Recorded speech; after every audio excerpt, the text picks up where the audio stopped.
Instawise. Big ideas. What do you want in a mate?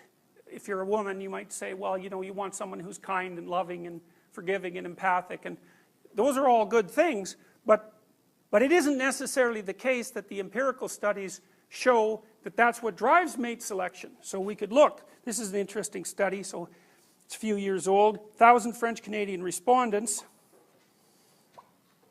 433 males and 700 females, and so here are the variables.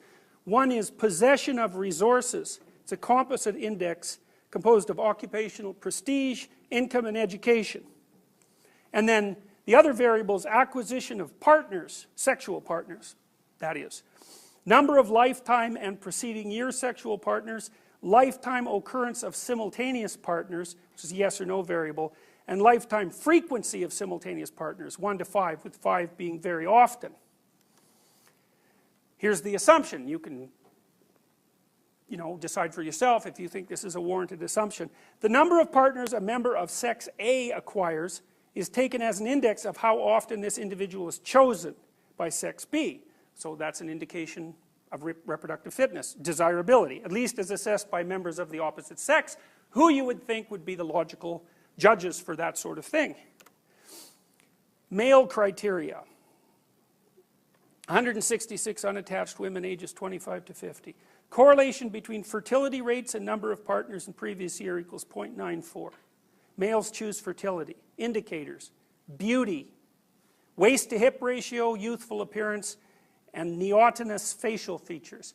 Neotenous means there's a tendency among animals as they evolve to increasingly look more in their adult stages like their juvenile forms.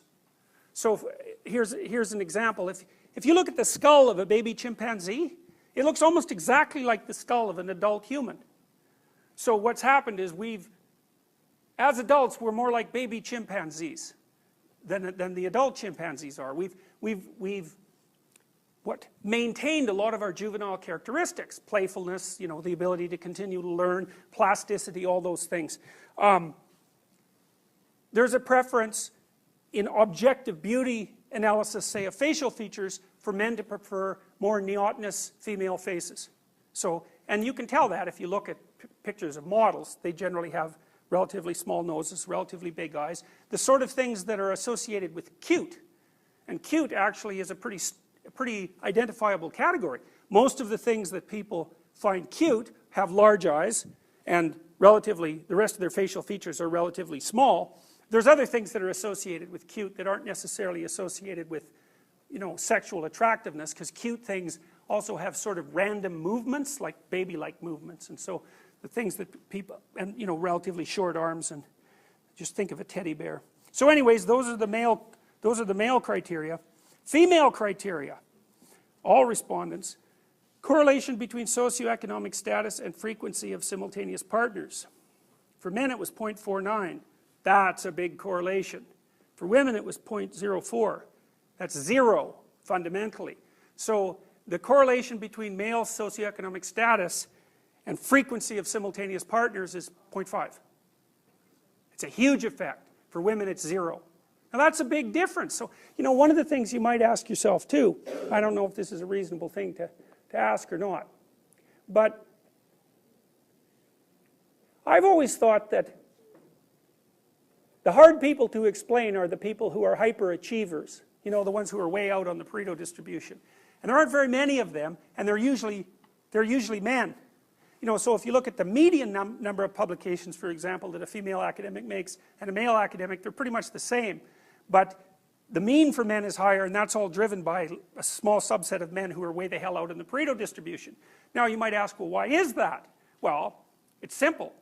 If you want to be way out on the Pareto distribution, so you're in the top, say, 1% of performers, or even 1/10 of 1% of performers, what do you have to do? Well, first, having an IQ of like 145 or above, that's really helpful. Then you should be insanely industrious. So maybe you'll work 90 hours a week, or 100 hours a week, at nothing but your stupid occupation. And maybe you'll do that for like 50 years. And so if you do that, well, you're going to be in that top 1 in 1,000 category.